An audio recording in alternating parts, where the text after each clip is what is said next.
कहानी की शुरुआत में हम अपनी फीमेल लीड योंग यूतांग को देखते हैं, जो कि एक म्यूज़ कॉस्मेटिक कंपनी में जॉब करती है। पिछले 4 सालों से इसका प्रमोशन नहीं हुआ है, तो ये सारे फ्रेंड्स मिलकर पार्टी कर रहे होते, क्योंकि पिछली सेक्रेटरी ने जॉब छोड़ दी थी।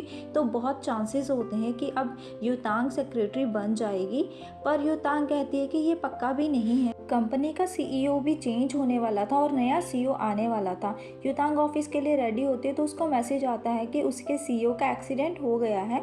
तो यूतांग भागी भागी जाती है और वो कॉल करके देखती है कि उसके सीईओ ने कब फ्लाइट ली थी, पर उसके सीईओ ने तो कोई फ़्लाइट ली ही नहीं थी। तो यूतांग सच में सोचती है कि उनके सीईओ यानी कि मिस्टर शेंग का एक्सीडेंट हो ही गया है। आज उनकी कंपनी के किसी दूसरी कंपनी के साथ बहुत इंपॉर्टेंट मीटिंग है, तो वो यही कहती है कि हम दूसरी कंपनी के प्रेसिडेंट को बिल्कुल पता नहीं लगने देंगे कि हमारे बॉस ऑफिस में नहीं है, और स्टाफ से यही कहती है कि अगर कोई बॉस के बारे में पूछे तो कह देना उनकी फ़्लाइट लेट है। तभी दूसरी कंपनी के प्रेसिडेंट मिस्टर हुयांग वहाँ पर आ जाते हैं, तो वो यही कहते हैं कि वो सीईओ से ही मिलना चाहते हैं। यूतांग कहती है कि वो फ्लाइट में है तो उन्हें देर हो सकती है। मिस्टर हुयांग कहते हैं कि तुम्हारे पास कोई प्रूफ है? तो फ्लैशबैक में हम देखते हैं कि यूतांग ने अपने बॉस का अकाउंट हैक करवा कर अपने फ़ोन पर ये मैसेज करवा लिया था कि वो फ्लाइट में है, तो उनकी फ़्लाइट डिले हो सकती है। कंपनी का न्यू सीईओ, जिसका हमें फेस पूरा नहीं दिखाया जाता, वो ये सब देखकर स्माइल कर रहा होता है। तभी कंपनी के सीईओ मिस्टर शेंग वहाँ पर आ जाते हैं और सब हैरान हो जाते हैं। यूतांग कहती है कि चलो कुछ तो हैंडल हुआ। इसके बाद कंपनी के न्यू सीईओ, जिसका नाम जी वैन काय होता है, उसकी एंट्री होती है और यूतांग को पता नहीं होता कि ये कंपनी का न्यू सीईओ है।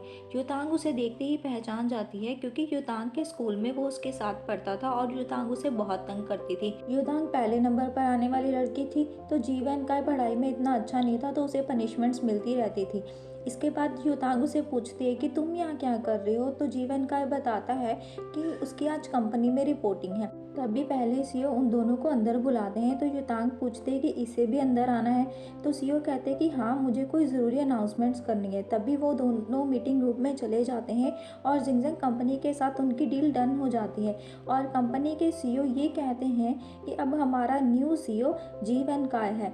और जैसे ही जी वैन काय उठता है तो यूतांग हैरान हो जाती है उसे देखकर। वो यही सोचती है कि स्कूल में तो ये इतना डम था और अब ये हमारा सीईओ बन गया, यानी मैं अब इससे छोटे लेवल की हो गई हूँ। वो तो हैरान ही हो जाती हैं, क्योंकि उसने बहुत तंग करा था स्कूल में जी वैन काय को। बाहर आते हुए मिस्टर शेंग जी वैन काय को कंपनी अच्छे से चलाने के लिए बोलते हैं। इसके बाद वो आकर यूतांग को ये कहते हैं कि वो तो चेक कर रहे थे कि उनके पीछे स्टाफ कैसे संभालता है सिचुएशन को इमरजेंसी में, और वो ये भी कहते हैं कि ये सारा आइडिया जी वैन काय का था। इसके बाद जी वैन काय यूतांग से कहता है कि अगर वो अपने मार्क्स जानना चाहती है तो उसके ऑफिस में आ जाए, और वो दोनों वहाँ से चले जाते हैं। यूतांग जब वैन काय के ऑफिस में जाती है तो वैन काय उसे 59 मार्क्स देता है। यूतांग कहती है कितने कम मार्क्स, एटलीस्ट उसे 100 मार्क्स तो नहीं मिल सकते, तो 90 मार्क्स तो वो दे ही सकता है, क्योंकि उसने बहुत कोशिश करी है। तो जी वैन काय उसे कहता है कि क्या कोशिश करी है, मीडिया को तो सब पता लग गया। तो यूतांग कहती है कि लास्ट में सब ठीक तो हो गया ना, कंपनी के साथ डील भी डन हो गई। वैन काय कहता है कि बाद में हमें मिस्टर शेंग को बुलाना ही पड़ा ना। वैन काय उसे कहता है कि अगर वो मीडिया को ये कह देती कि न्यूज़ फेक है और प्रेसिडेंट हुयांग को ये कह देती कि मिस्टर शेंग का शेड्यूल बिजी है, तो कॉन्ट्रैक्ट साइन हो जाना था। तो यूतांग कहती है कि झूठ तो बहुत बोल सकते हैं, पर उनकी कंपनी ऑनेस्टी के लिए जानी जाती है। तो वैन काय कहता है कि तुम्हारी स्पीच तो अच्छी है। इसके बाद वो उसके पास आकर उसे तंग करने लग जाता है और उसके कान में ये कहता है कि तुम्हें टीचर की बातें याद है ना, टीचर ने तुम्हें किंग बताया था क्लास की, पर यहाँ का किंग मैं हूँ, तो तुम्हें मेरी बात सारी सुननी पड़ेगी। इसके बाद वो उसे लास्ट 5 ईयर का सीएनसी कोड बनाने के लिए कहता है। जाते हुए यूतांग यही सोचती है कि आखिर ये इतना स्ट्रेंजर जैसा बिहेव क्यों कर रहा है, और वो सेल्स डिपार्टमेंट में जाकर फाइल्स लेती है और वो फाइल्स को देखकर हैरान हो जाती है, क्योंकि वो बहुत सारी फाइल्स होती हैं। प्रेसिडेंट शेंग वैन काय से कहते हैं कि तुम्हारी इस परफॉर्मेंस ने मीडिया का ध्यान हमारी कंपनी की तरफ कर दिया है। तो वैन काय कहता है कि अब हमारे स्टॉक प्राइस भी बढ़ जाएंगे। और जब मिस्टर शेंग ये बोलते हैं कि यूतांग की परफॉर्मेंस कैसी थी तुम्हारी सेक्रेटरी बनने के लिए, तो वैन काय कहता है कि उसकी सेक्रेटरी बनने के लिए वो तो अच्छी है, पर उसे कुछ बेटर चाहिए। इसके बाद वो युतांग को लंच लाने के लिए बोलता है। युतांग उसके लिए लंच रेडी करती है और कहती है कि अब मैं तुम्हें बताऊंगी कि 59 मार्क्स होते क्या हैं। और वो उसके पास जैसे ही लंच लेकर जाती है तो वैनकाई गुस्से से बोलता है कि ये क्या है। युतांग कहती है कि एग राइस है और मुझे पता है कि स्कूल टाइम में तुम्हें बहुत ये पसंद थे, पर वैनकाई कहता है कि मुझे बिल्कुल भी नहीं पसंद थे और तुम्हें पता होना चाहिए तुम्हारे बॉस को क्या अच्छा लगता है और क्या नहीं। फिर वो कहती है कि मैं दोबारा लंच लेकर आती हूँ। जब वो जाने लगती तो वैनकाई उसे रोक लेता और ये कहता है कि रहने दो, अपने लंच का मैटर मैं खुद सॉल्व कर लूँगा, पर तुम्हें पता होना चाहिए तुम्हारे बॉस को क्या पसंद है, किस तरह के लोग पसंद है और कौन सी मूवी पसंद है। पीछे पीछे हो रही युतांग नीचे गिर जाती है तो वैनकाई उसे ये कहता है कि जब तक मैं लंच करके आ रहा हूँ, जो ये बॉक्सेस में सारा सामान है वो सारा ही शेल्फ पर लगा होना चाहिए। और जैसे ही वो जाने लगता है पीछे से युतांग उसे पंच दिखाती है, पर जब वैनकाई पीछे मुड़कर देखता है तो युतांग सामान चेक करने लग जाती है। वैनकाई जब कैबिन से बाहर आते तो लड़कियां सारी उसे देखती रहती हैं और ये कहते हैं कि ये कितना हैंडसम है। युतांग भी ये सब सुन लेती है और अंदर आकर वो वैनकाई को गालियां दे रही होती है और ये कहती है कि ये इतना रूड पता नहीं कब से बन गया है, स्कूल में तो ये ऐसा नहीं था। थक हार के जब युतांग बैठ जाती है लंच करने के लिए तो वैनकाई उसके पास आकर उसको मीटिंग में चलने के लिए बोलता है। बेचारी युतांग को वही लंच छोड़कर उसके पीछे जाना पड़ता है और जब वो बाहर आते तो एक पेपर आकर वैनकाई के फेस पे लग जाता है और वो पेपर पीछे फेंक देता है जिससे कि वो युतांग के फेस पर चला जाता है, जिससे युतांग गिरने लग जाती है और वैनकाई उसे पकड़ लेता है। ये सीन देखने वाला होता है। इसके बाद जब वो गाड़ी में बैठे होते हैं तो वैनकाई सो रहा होता है। युतांग को स्कूल का सीन याद आ जाता है। इसके बाद मीटिंग के लिए युतांग कॉल करती है रशियन ट्रांसलेटर को, पर वो हॉस्पिटलाइज होती है और वो वैनकाई को बताती है तो वैनकाई उसे ये कहता है कि तुम्हारे पास कोई प्लान है, तो युतांग कहती है कि नहीं। वैनकाई उसे कहता है कि सेक्रेटरी होकर भी तुम्हारे पास कोई प्लान नहीं है, तुम बस अपनी डेली रूटीन परफॉर्म कर रही हो, कोई ग्रो नहीं करना चाहती। इसके बाद वैनकाई कॉल करता है और ये है आयशा, जो कि अब म्यूज़ कंपनी के लिए रशियन ट्रांसलेटर का काम करेगी और वो आकर मीटिंग में सब संभाल लेती है अच्छे से। युतांग उसे देखती ही रह जाती है। जब मीटिंग खत्म होती है तो युतांग और आयशा में दोनों में इंट्रोडक्शन होता है। युतांग उसे इमरजेंसी बुलाने के लिए सॉरी फील करती है, पर आयशा उसे ये कहती है कि कोई बात नहीं, अब वो म्यूज़ कंपनी के लिए ही काम करेगी। वैनकाई और आयशा जब जा रहे होते हैं तो युतांग उन्हें देखती रहती है और यही सोचती है कि पता नहीं आयशा कौन सी पोस्ट पर काम करने वाली है। ऑफिस में भी जब वो दोनों बैठे होते हैं तो युतांग उन्हें देख रही होती है और ये कहती है कि आयशा के लेवल पर पहुंचने के लिए उसे कड़ी मेहनत करनी पड़ेगी और फिर वो काम में जुट जाती है। इसके बाद आयशा फाइल रेडी करके वैनकाई के पास लेकर जाती है। आयशा के जाने के बाद युतांग फाइल लेकर जाती है वैनकाई के पास, पर वैनकाई उसकी फ़ाइल को डस्टबिन में थ्रो कर देता है और आयशा की फ़ाइल को दिखाकर ये कहता है कि इसे कहते हैं फ़ाइल तैयार करना। तो युतांग कहती है कि कोई बात नहीं, मैं दोबारा तैयार कर देती हूँ। आयशा जब कलीग्स में केक बांट रही होती है तो युतांग उसे देखती रहती है। पीछे से वैनकाई आकर आयशा की तारीफ करने लग जाता है। युतांग को अच्छा नहीं लगता। घर जाने से पहले युतांग जब वैनकाई के ऑफिस में जाकर उसे कल का शेड्यूल देने जाती है तो वैनकाई उसे घर जाने के लिए बोलता है। युतांग का इयररिंग गुम हो गया था तो वो उसे ढूंढ रही थी। तभी वैनकाई फ़ोन पर किसी से बात कर रहा होता है कि मुझे परेशान मत करो, जल्दी घर जाओ। पर युतांग को ये लगता है कि वो उसे बोल रहा है तो वो पीछे मुड़कर उसे गुस्से से कहती है कि जा ही रही हूँ। पर आगे कुछ वैनकाई बोलने वाला होता है तभी उसको कॉल आ जाती है। इसी बीच युतांग वहाँ से चली जाती है। घर जाते वक्त युतांग जब लिफ्ट में होती है तो वो अपनी फ्रेंड कैली को कॉल करके उसे 30 मिनट में उसके घर आने के लिए बोलती है। कैली भी युतांग की स्कूल फ्रेंड होती है। जब युतांग कैली को वैनकाई के बारे में बताती है तो कैली कहती है कि वही जी वैनकाई जिसका सीक्रेट क्रश मैं थी। तो युतांग कहती है कि हाँ। इसी एक्साइटमेंट में कैली से ड्रिंक गिर जाती है तो उसको साफ करने के लिए युतांग को चलाने के लिए जाती है। इसी बीच युतांग के फ़ोन पर एक कॉल आती है तो वो कॉल कैली उठाती है। कैली उसे कहती है कि युतांग अभी बिज़ी है और जब वो आएगी वो आपको कॉल बैक कर लेगी। पर जब युतांग आती है कैली उसे बताना भूल जाती है। कैली उसे ये कहती है कि अगर वो उसी तरह का हुआ तो वो भी CEO बन जाएगी। पर युतांग उसे कहती है कि अब वो वैसा नहीं रहा, वो हर काम में उसकी गलतियाँ निकालता है। तो कैली उसे बताती है कि स्कूल में तुम उसे बहुत तंग करती थी, शायद इसी वजह से वो तुम्हें भी तंग करता होगा। फ्लैशबैक में हम देखते हैं कि जब वैनकाई क्लास में सो जाता था तो सर उसे पनिश करते थे और क्लास की सबसे इंटेलिजेंट लड़की होने की वजह से युतांग को वैनकाई को देखना पड़ता था तो वो उसे बहुत तंग करती थी। और फिर युतांग सोचते हैं कि हाँ ये मुझसे बदला ही ले रहा है, पर उस बात को तो 10 साल हो गए हैं। और ये भी पूछती है कैली से कि अब इसका सोल्यूशन क्या है। तो कैली उसे बताती है कि तुम अब रिज़ाइन कर दो, इसमें क्या है। पर युतांग कहती है कि मैंने कभी गिव अप नहीं करा, तो मैं रिज़ाइन नहीं करूँगी। और वो रात में ज़्यादा ड्रिंक कर लेती है, इसी वजह से वो सुबह लेट उठती हैं। जब वो घड़ी देखती है तो बहुत टाइम हो चुका होता है, फ़ोन भी उसका डेड होता है और उसके पास 30 मिनट होते हैं बस। फिर वो फटाफट से तैयार होकर ऑफिस के लिए निकलती है। 9 बजने से 1 मिनट पहले वो ऑफिस पहुंच जाती है और यही होप करती है कि अभी तक वैनकाय ऑफिस ना आया हो। पर जब वो वैनकाय के कैबिन में देखती है तो वैनकाय आया होता है, तो वो यही सोचती है कि ये इतनी जल्दी कैसे आ गया। तभी वैनकाय के कैबिन में से आयशा निकलकर बाहर आती है। युतांग उसे देखकर हैरान हो जाती है और वो युतांग को 2 लोगों के लिए ब्रेकफास्ट प्रिपेयर करने के लिए बोलती है, एक एग वाला और एक बिना एग के, और वो वहाँ से चली जाती है। तो युतांग यही सोचती है कि ये दोनों ऑफिस में रहे पूरी रात भर, क्या ये दोनों ऑफिस में एक दूसरे को डेट कर रहे हैं। युतांग तो उन दोनों के बारे में सोचती रहती है। जब वो ब्रेकफास्ट लेकर उसके कैबिन में जाती है, रशियन क्लाइंट वहाँ पर बैठा होता है और वो ब्रेकफास्ट उसके लिए और वैनकाय के लिए होता है। इसके बाद आयशा उसे आकर ये बताती है कि रशियन क्लाइंट ने जल्दी जाना था सुबह, तो वैनकाय और उसने दोनों ने रात भर उसका बैठकर काम किया। इसके बाद रशियन क्लाइंट वहाँ से चला जाता है। वैनकाय आयशा से कहता है कि अगर वो ना होती तो शायद ये पॉसिबल ना होता। इसके बाद युतांग उन्हें कहती है कि वो भी तो सेक्रेटरी थी, वो लोग उसे भी तो बुला सकते थे। तो आयशा उसे कहती है कि उसने उसे फ़ोन करा था, पर युतांग कहती है कि मुझे तो कोई कॉल नहीं आई। तो युतांग जब फ़ोन चेक करती है तो उसे कॉल आई होती है। इसके बाद आयशा उसे बताती है कि उसने कॉल करा था, पर कॉल किसी और ने पिक करा था और वो बोल रही थी कि तुम बिज़ी हो, तो वो कॉल बैक करवाने के लिए बोल रही थी। उन्होंने उनकी वेट करी पर कोई कॉल नहीं आया, तो वेट करने के बाद उन्होंने दोबारा उसे कॉल करा पर उसका फ़ोन अनरीचेबल आ रहा था। तो वैनकाय उसे कहता है कि अब तुम्हारी पनिशमेंट क्या बनती है। तो युतांग उसे कहती है कि अब तुम्हें मेरी ज़रूरत नहीं है, तो वो कल रिज़ाइन कर देगी।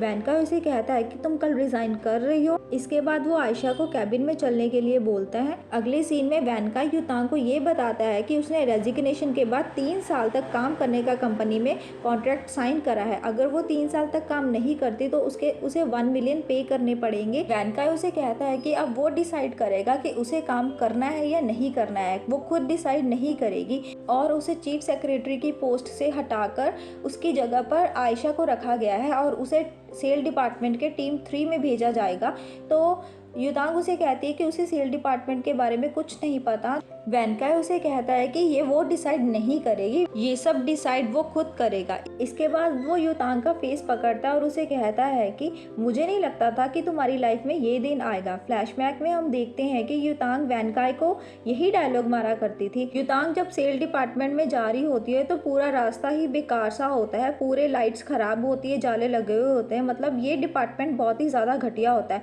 तो युतांग सोच रही होती है कि वैनकाय से मैं बदला लेकर ही रहूंगी। पर जब वो डिपार्टमेंट में जाती है तो सारे एम्प्लॉयज़ आलस में बैठे होते हैं। डिपार्टमेंट के चीफ का ध्यान भी बस किचन में ही होता है और वहाँ पर सभी कॉफ़ी पीने का प्लान करते हैं। युतांग उस ब्लिंक कर रहे बल्ब को देखकर और अपने आईडी कार्ड को देखकर ये बोलती है कि लगता है कि उसका फ्यूचर भी बस ऐसे ही होने वाला है, वो बस यहीं तक रह जाएगी। एक्चुअल में उस डिपार्टमेंट में कोई भी काम नहीं करता, कोई बच्चों से बात करता रहता है, कोई सो जाता है तो कोई किचन में लगा रहता है। तभी बॉस के फुटस्टेप्स की आवाज़ सुनकर वो सभी फटाफट से काम करना शुरू करते हैं और उनकी एक्टिंग बहुत ही अच्छी होती है। वैनकाय जब वहाँ पर आता है तो वो युतांग से यही कहता है कि सभी काम कर रहे हैं, एक वो ही है जो काम नहीं कर रही, और वो टर्न करके उससे टकरा जाती है। तो वैनकाय सबको ये बताता है कि वो अब इस कंपनी का न्यू CEO है और सबको काम अच्छे से करना होगा। नए रूल्स के अकॉर्डिंग अगर कोई काम नहीं करेगा तो वो उनकी वेकेशंस की पैसे भी काट लेगा। और वो कहता है कि अब से वो सबसे ज़्यादा ध्यान इसी डिपार्टमेंट में देगा। वैनकाय के वहाँ से चले जाने के बाद युतांग सारे एम्प्लॉयज़ को हार्डवर्क करने का मोटिवेशन देती है, पर वो उस पर ध्यान नहीं देते और लंच करने के लिए वहाँ से चले जाते हैं। इधर वैनकाय गेम का पार्ट उठाकर ये बोलता है कि युतांग को लगता होगा कि वो उससे बदला ले रहा है, पर टीम 3 को सुधारने के लिए वो काफ़ी है। आयशा वैनकाय को डायरेक्टर जैंग के साथ मीटिंग का रिमाइंड कराती है। युतांग के पास भी जब ये रिमाइंडर जाता है तो युतांग कहती है कि डायरेक्टर जैंग को शुगर वाली कॉफ़ी पसंद है और वो टाइम निकालकर शुगर वाली कॉफ़ी लेकर जाती है डायरेक्टर जैंग के लिए। पर आशा उसे बताती है कि डायरेक्टर जैंग को डायबिटीज़ हो गई है, तो वो डायरेक्टर जैंग के लिए विदाउट शुगर कॉफ़ी बनाती है जो कि डायरेक्टर जैंग को बहुत पसंद आती है। और वो वैनकाई से कहते हैं कि तुम्हारी न्यू सेक्रेटरी तो काफ़ी इंटेलिजेंट है। वैनकाई हंसने लग जाता है और वैनकाई युतांग से कहता है कि तुम यहाँ क्या कर रही हो, तुम्हें अपने डिपार्टमेंट में जाना चाहिए। तो युतांग बेचारी एम्बैरस होकर अपने डिपार्टमेंट में जाती है। बाहर खड़ी दो लड़कियां आयशा को युतांग से ज़्यादा बेटर बताती हैं। सेल डिपार्टमेंट के सारे एम्प्लॉयज़ चले गए थे, बस युतांग ही रह गई थी। टाइम भी ज़्यादा हो गया था। जैसे ही युतांग घर जाने लगती है और पीछे मुड़कर आयशा और वैनकाई को देखती है तो वो ये सोच रही होती है कि इस हाइट तक वो शायद कभी भी नहीं पहुंचेगी। इसके बाद वो अपने घर चली जाती है। घर में उसके डैड और उसके भाई दोनों ही कैफ़े चला रहे होते हैं और उसके भाई का ये ड्रीम होता है कि किसी अच्छे रेस्टोरेंट में काम करना। और उसका भाई युतांग से किसी अच्छे रेस्टोरेंट में पार्टी के लिए बोलता है क्योंकि उसका प्रमोशन हुआ है। पर युतांग ये नहीं बताती कि उसका प्रमोशन नहीं, डिमोशन हुआ है। रात को जब वो सोने के लिए जाती है तो वो ये सोच रही होती है कि वो वैनकाई से कभी नहीं हारेगी और ये कहती है कि सुबह ऑफ है तो उसे उसका मुंह नहीं देखना पड़ेगा। फिर उसे सपना आता है कि वैनकाई उसके पीछे भाग रहा है और वो अनाउंसमेंट कर रही है कि वैनकाई अपनी गर्लफ्रेंड को आज प्रपोज करेगा। और ये सब सपना लेकर वो हंस रही होती है। पर सुबह उसके कानों में ये अनाउंसमेंट जाती है कि युतांग का प्रमोशन नहीं, डिमोशन हुआ है। पर उसे सपना लग रहा होता है। तब वो बाहर आके वैनकाई को अपने घर के बाहर देखती है तो वैनकाई उसे नीचे आने के लिए बोलता है। युतांग जब नीचे आ जाती है तो वैनकाई अपनी गाड़ी आगे बढ़ा लेता है और युतांग उसके पीछे भागती है। वैनकाई पूरे मोहल्ले में ये बात बोल रहा होता है कि युतांग का प्रमोशन नहीं बल्कि उसको सेल डिपार्टमेंट में ट्रांसफ़र कर दिया गया है। इसके बाद वैनकाई उसे कैली के फादर के कैफ़े में ले आता है जहाँ पर वो स्कूल टाइम में आया करते थे और सेम वही डिश ऑर्डर करता है जो वो पहले किया करते थे। कैली भी वहाँ पर आ जाती है और वो युतांग से कहती है कि तुम तो बहुत ही हैंडसम हो गए हो। और क्या वो उसे जानता है? तो वैनकाई उसे बताता है कि वो क्लास की सबसे सुंदर लड़की हुआ करती थी। कैली युतांग से ये कहती है कि वैनकाई इतना भी बुरा नहीं है जितना बुरा तुमने उसे बताया है। और युतांग उसका मुंह पकड़ लेती है तो वैनकाई उसका हाथ पकड़ कर बोलता है कि बताओ इसने और मेरे बारे में क्या क्या बताया है। तो कैली उसके बारे में सब बता देती है। इसके बाद आइसक्रीम और डिश आ जाती है और वैनकाई उसे कहता है कि रूल के अकॉर्डिंग अब तुम्हें बिल पे करना पड़ेगा क्योंकि स्कूल में मैंने तुम्हारे सारे बिल पे करे क्योंकि मैं एग्जाम में अच्छे मार्क्स नहीं लेकर आता था और तुम फर्स्ट आती थी और अब रूल के अकॉर्डिंग मेरी पोस्ट तुमसे ज़्यादा बड़ी है तो बिल तुम पे करोगी। इसी बीच उन दोनों की आर्ग्यूमेंट शुरू हो जाती है और वैनकाई उसे कहता है कि मुझे नहीं लगता तुम सेल डिपार्टमेंट भी हैंडल कर पाओगी। पर युतांग नाराज़ हो जाती है और बिल पे उसे करने के लिए बोलती है और वो वहाँ से चली जाती है। ऑफिस में जिया की मीटिंग होती है तो जिया युतांग को मीटिंग में जाने के लिए बोलती है क्योंकि वो अपने बेबी के साथ बिजी होती है। तो युतांग चली जाती है उसके कहने पर और जब वो स्टोर में जाती है तो मिमी प्रोडक्ट्स सबसे नीचे लगे हुए देखकर वो ऊपर वाली शेल्फ में उसे लगा देती है। और पर स्टोर ओनर उनके साथ कॉन्ट्रैक्ट बंद कर देते ये बोलकर कि अब वो मिमी प्रोडक्ट्स के साथ डील नहीं करेंगे। युतांग बहुत ही हैरान होती है और जब वो आ रही होती है तो उससे वो कॉन्ट्रैक्ट नीचे गिर जाता है। पर वैनकाई आकर जब वो कॉन्ट्रैक्ट पढ़ लेता है तो युतांग कहती है कि ये उसका पहला क्लाइंट था और वो पहले में ही मिस कर गई है, अगर वो हंसना चाहता है तो हंस सकता है। पर वैनकाई उसे कहता है कि तुम रिलैक्स करो और आगे मेहनत करो और वो उसे ऑफिस चलने के लिए बोलता है। पर जब युतांग उसकी कार में बैठने लगती है तो वैनकाई उसे नहीं बिठाता और उसे कहता है कि तुम खुद चल कर आओ और 20 मिनट में आकर मीटिंग अटेंड करो। और बेचारी युतांग भागी भागी ऑफिस जाती है। इसके बाद वैनकाई सेल डिपार्टमेंट के टीम 3 में आकर सबको आगे आने के लिए बोलता है और युतांग भी वहाँ पर आ जाती है। वो सबको ये कहता है कि वो ये कॉन्ट्रैक्ट टीम 1 को देने वाला था पर वो अब ये कॉन्ट्रैक्ट टीम 3 को देगा और 3 महीने का टाइम देता है। तो चीफ कहते हैं कि 3 महीने का टाइम तो बहुत कम है। वैनकाई कहता है कि मुझे पता है तुम लोग क्या कर रहे हो, उसने जॉब पहली बार नहीं करी है और वो ये कहता है कि अगर ये कॉन्ट्रैक्ट पूरा नहीं हुआ तो वो सबको जॉब से फायर कर देगा। और युतांग की तरफ देखकर ये बोलता है कि कैसे भी करके कुछ भी हो जाए ये कॉन्ट्रैक्ट तुम लोगों ने हासिल करना ही है। इसके बाद वो एक लड़के को अंदर बताता है जिसका नाम चैनियो होता है। ये अपने आप को सेल्स कोड बताता है पर उसको देखकर युतांग अपना मुँह छुपा लेती है। तो जियांग कहती है कि तुम दोनों एक दूसरे को जानते हो। तो चैनियो कहता है कि ये मेरी एक्स गर्लफ्रेंड हुआ करती थी। पर वैनकाई को ये सब अच्छा नहीं लगता तो वैनकाई उन्हें काम पर ध्यान देने के लिए बोलता है और सारे एम्प्लॉइज़ वैनकाई के सामने काम करने का ढोंग करने लग जाते हैं। वैनकाई का पूरा ध्यान चैन्यू और युतांग पर ही होता है। वैनकाई के जाने के बाद वो सब लोग टेंशन में पड़ जाते हैं कॉन्ट्रैक्ट को लेकर। युतांग चैन्यू को साइड में ले जाकर उसे ये बोलते हैं कि अगर उसने अब किसी को बताया ना कि वो उसकी एक्स गर्लफ्रेंड थी तो वो उसका मुंह तोड़ देगी। युतांग ये सोचती है कि वो पहले ये कॉन्ट्रैक्ट टर्मिनेट करवा चुकी है तो वो इस कॉन्ट्रैक्ट का जिम्मा नहीं लेगी। तो चीफ ये सारा कॉन्ट्रैक्ट का जिम्मा चैन्यू को दे देते हैं। इसके बाद जब युतांग और चैन्यू लंच लेकर आ रहे होते तो उन्हें रास्ते में वैनकाई और आयशा मिल जाते हैं। वैनकाई युतांग से ये कहता है कि तुम काम छोड़कर अपने एक्स बॉयफ्रेंड के साथ घूम रही हो, तुम्हें पता है ना कि अगर कोई एम्प्लॉई टारगेट नहीं पूरा करता तो उसका क्या पनिशमेंट है। एक्चुअल में वो जेलस कर रहा था कि युतांग अपने एक्स बॉयफ्रेंड के साथ क्यों है। उन दोनों के जाने के बाद वो पूछता है कि तुम जानती हो वैनकाई को, तो युतांग बिना कुछ कहे वहाँ से चली जाती है। इसके बाद युतांग बताने जाती है चीफ को कि पहले वाला कॉन्ट्रैक्ट कैंसिल हो गया है, पर चीफ उसे कहती है कि वो ये सब सुबह देख लेंगे, इसकी टेंशन क्यों ले रही हो। और ये सब वैनकाई ऊपर खड़ा देख रहा होता है। अगले सीन में जिया उसे ये बताती है कि शादी से पहले वो सेल क्वीन थी, पर उसकी शादी हो जाने के बाद उसका पति उसे मारने पीटने लगा। उसका एक बेटा भी है। अगर सेल डिपार्टमेंट से उन्हें निकाल दिया गया तो जज उसके बेटे की कस्टडी उसके पति को दे देगा अगर उसकी जॉब छूट गई तो। वो युतांग को डायरेक्टर वू से मिलने के लिए बोलती है जो कि मिमी प्रोडक्ट का बेस्ट कस्टमर है। तो युतांग कहती है कि वो ये कॉन्ट्रैक्ट लेकर ही रहेगी। युतांग डायरेक्टर वू से कॉन्ट्रैक्ट की बात करती है, पर डायरेक्टर वू कॉन्ट्रैक्ट को लेने से मना कर देते हैं। तो युतांग बाहर आके मुंह लटकाकर यही सोच रही होती है कि वो इतनी जल्दी हार नहीं मानने वाली। फिर वो स्टोर ओनर के पास जाती है, पर उस स्टोर की सेक्रेटरी उसे बॉस से मिलने नहीं देती। वो ये बोल देती कि बॉस तो ऑफिस में है ही नहीं। पर अंदर वैनकाई और आयशा बॉस के पास बैठे होते हैं। वैनकाई उन्हें बताता है कि मिमी प्रोडक्ट का इंचार्ज उसने कोई और बना दिया है, तो वो उसे मिलने की रिक्वेस्ट भी करता है और अपने दूसरे प्रोडक्ट के बारे में भी बताता है। इसके बाद चोरी चोरी युतांग डायरेक्टर से मिलने की कोशिश करती है, पर वो वैनकाई से टकरा जाती है। तो दोनों एक दूसरे को देखकर हैरान हो जाते हैं। वैनकाई उसे ये कहता है कि अगर तुम यहाँ पर अपने प्रोडक्ट की प्रमोशन करने आई हो तो दिमाग यूज़ ज़रूर कर लेना।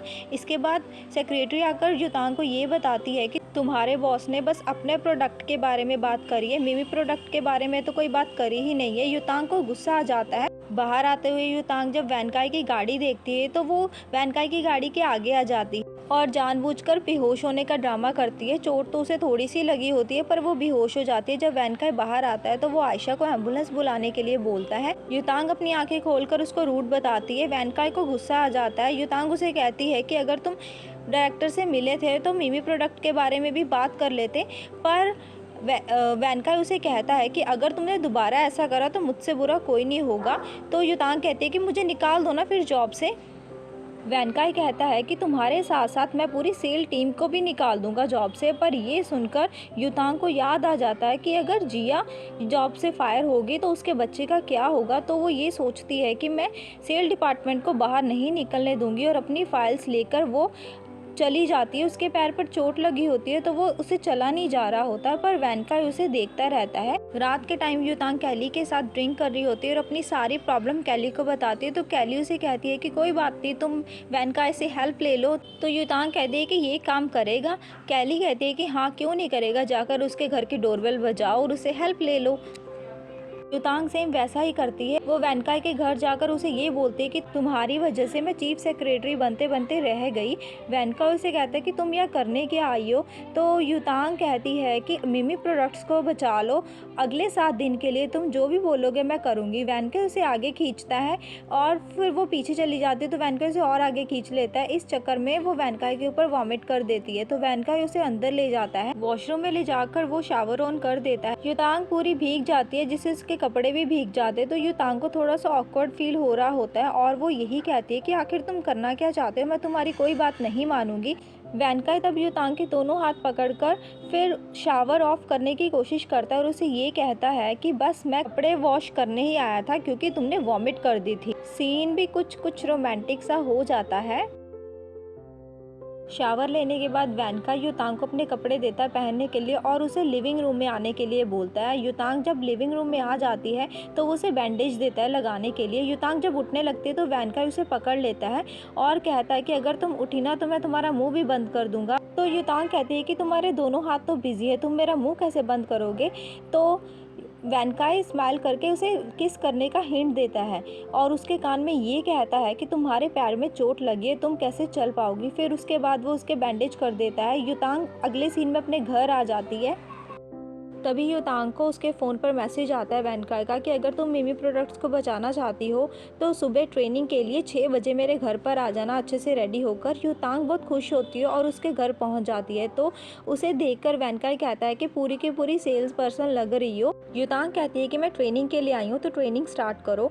वैनकाई उसे अंदर ले जाता है और पूरा पूल साफ़ करने के लिए बोलता है। युतांग कहती है कि इस पूल का सेल से क्या लेना देना। तो वैनकाई कहता है कि मेरा भी फिर मिमी प्रोडक्ट से क्या लेना देना। इसके बाद युतांग पूल साफ़ करने के लिए तैयार हो जाती है और पूल साफ़ करते हुए उसे याद आता है कि स्कूल टाइम में भी युतांग वैनकाई से पूल साफ़ करवाया करती थी और कहती है कि शायद ये इसी बात का बदला मुझसे ले रहा है। वैनकाई उसके पास आकर बैठ जाता है और उसे देखता रहता है और काम अच्छे से करने के लिए बोलता है और उसे ये कहता है कि मेरे लिए कोई दूसरा जूस लेकर आओ।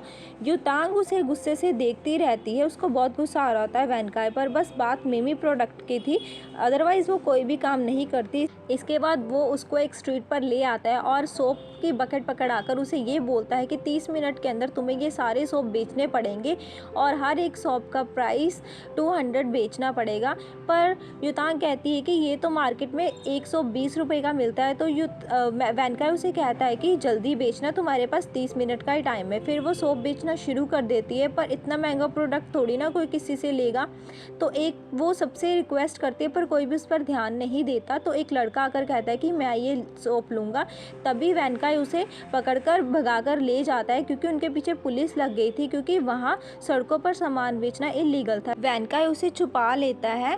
तो युतांग वैनकाई को देखती रहती है और फिर वैनकाई भी युतांग को देखने लग जाता है। इसके बाद युतांग वैनकाई को धक्का दे देती है और ये कहती है कि अगर तुम्हें पता था कि स्ट्रीट पर सामान बेचना इलीगल है तो तब भी तुमने मुझसे ये काम करवाया। तो वैनकाई उसे कहता है कि ये भी ट्रेनिंग का हिस्सा है। तो युतांग उस पर गुस्सा करती है। तो वैनकाई उसे उसका पर्स लौटाकर ये कहता है कि अगर ये तुमने सोप नहीं बेचे तो कल सोप के सारे पैसे तुम मुझे दोगी। इसके बाद वो जब ऑफिस आती है तो सारे एम्प्लॉय सेल डिपार्टमेंट के घर जा चुके होते हैं। तभी चैन्यू वहाँ पर आ जाता है। तो वो चैन्यू से सेल्स के बारे में टिप्स मांगती है। चैन्यू उसे बताता है कि सेल्स को बेचने के लिए तुम्हें अपने कस्टमर को लवर की तरह ट्रीट करना पड़ेगा। तो युतांग कहती है कि मुझसे तो ये सब होने वाला नहीं है। तो उसके बाद उसको जिया की कॉल आती है। तो जिया उसे कॉल पर बताती है कि उसका बेबी अब ठीक है और वो उसे पूछती है कि सब ठीक है। तो युतांग कहती है कि हाँ, वो उसे कुछ नहीं बताती। इसके बाद कैली का फ़ोन आता है युतांग को और वो कहती है कि मैं रेस्टोरेंट में हूँ और वहाँ पर एक स्टोर का ऑनर बैठा है, अगर तुमने अपने प्रोडक्ट्स बेचने हैं तो तुम बेच सकते हो यहाँ पर आकर। तो वो रेस्टोरेंट में चली जाती है और कैली का थैंक्स करती है। वहाँ पर वैनकाई और आयशा भी आए होते हैं मीटिंग के लिए। कैली युतांग को उनके साथ इंट्रोड्यूस करवाती है। वैनकाई युतांग की आवाज़ समझ जाता है और उसे पता लग जाता है कि युतांग यहीं पर है। युतांग अपने प्रोडक्ट्स के बारे में उनको बताने लग जाती है। तो उनमें से एक बंदा ये कहता है कि ये प्रोडक्ट सेल करने से कुछ नहीं होगा, मेरे ऑफिस में एक सेक्रेटरी की वैकेंसी खाली है, तुम वो जॉब ले सकती हो। वैनकाई ये सब सुन रहा होता है। तो युतांग फिर भी अपने प्रोडक्ट के बारे में उनको बताती रहती है। तो वही बंदा ये कहता है कि मुझे तुम्हारी सेल प्रमोशन अच्छी नहीं लगी। तो युतांग कहती है कि अगर मैंने तुम लोगों को कन्विंस कर लिया तो वो बंदा कहता है कि अगर तुमने मुझे कन्विंस कर लिया तो मैं तुम्हारे प्रोडक्ट अपने स्टोर में लगा दूंगा। इसके बाद वो अपनी ड्रेस चेंज करने के लिए चली जाती है। उसे चैन्यू और वैनकाई की बातें याद आने लग जाती हैं। फिर वो पूरे सेक्सी लुक में उनके पास जाती है अपने प्रोडक्ट को सेल करने के लिए और सभी उसे देखकर हैरान हो जाते हैं। कैली भी देखकर हैरान हो जाती है और फिर वो अपने प्रोडक्ट की सेल बढ़ाने के लिए ये सब करती है। वो उस बंदे के साथ चिपक रही होती है सिर्फ मिमी प्रोडक्ट्स को सेल करने के लिए। पर वो बंदा उसे ये कहता है कि अगर वो उसके गाल पर किस करेगी तो वो उसके सारे प्रोडक्ट्स खरीद लेगा। इतने में वैनकाई वहाँ पर आ जाता है और युतांग का हाथ पकड़कर उसे कहता है कि तुम ये क्या कर रही हो, और वो उस बंदे को धक्का देकर युतांग को वहाँ से गुस्से में ले जाता है और वो युतांग को फिर अपना कोट पहना देता है। वो उस पर गुस्सा करता है तो युतांग भी उस पर गुस्सा करती है। वैनकाई उसे कहता है कि तुम प्रोडक्ट को सेल कर रही थी या अपने आप को सेल कर रही थी, ऐसे तो कोई लो क्लास सेल पर्सन भी नहीं करता जैसे तुम इस प्रोडक्ट्स को बेच रही थी। युतांग कहती है कि वो अपना काम कर रही थी, मेथड चाहे कोई भी हो, वो मिमी प्रोडक्ट्स बेच रही थी और उसे उसकी फिक्र क्यों हो रही है, और ये कहकर वो रोने लग जाती है। वैनकाई उसे कहता है कि तुम्हारी आदत ही है कि लोगों के साथ बैठकर ड्रिंक करना। तो ये सारी हार्श बातें सुनकर युतांग को और भी गुस्सा लग जाता है और वो कहती है कि वो अपनी इंसल्ट और नहीं कराएगी। वैनकाई उसे कहता है कि आज के प्रोडक्ट काउंट नहीं होंगे, कल से उसे फिर से स्ट्रीट पर वो सारे प्रोडक्ट्स बेचने पड़ेंगे। ये सब सुनकर युतांग कहती है कि अब मुझे कॉन्ट्रैक्ट की धमकी मत देना, 1 मिलियन की ही बात है, वो मैं तुम्हें दे दूंगी और मैं इस जॉब से छुटकारा पा लूंगी। और उसका कोट वहीं पर फेंक कर वो वहाँ से चली जाती है। जाते हुए कैली भी वैनकाई को 2-4 बातें सुनाकर जाती है और आयशा भी ये सब देख रही होती है। जब वैनकाई घर जाता है तो वैनकाई को अच्छा नहीं लग रहा होता। उसे युतांग को डांटना नहीं था, पर ये वाली गलती युतांग दोबारा ना करे, तो उसे अपने इमोशंस को कंट्रोल करके उसे डांटना पड़ा। घर आकर युतांग अपना अकाउंट चेक करती है कि उसके अकाउंट में 1 मिलियन है, पर उसके अकाउंट में 1 मिलियन होते हैं और वो यही चाहती है कि ये 1 मिलियन कंपनी को देकर वो इस कंपनी से छुटकारा पा लेगी।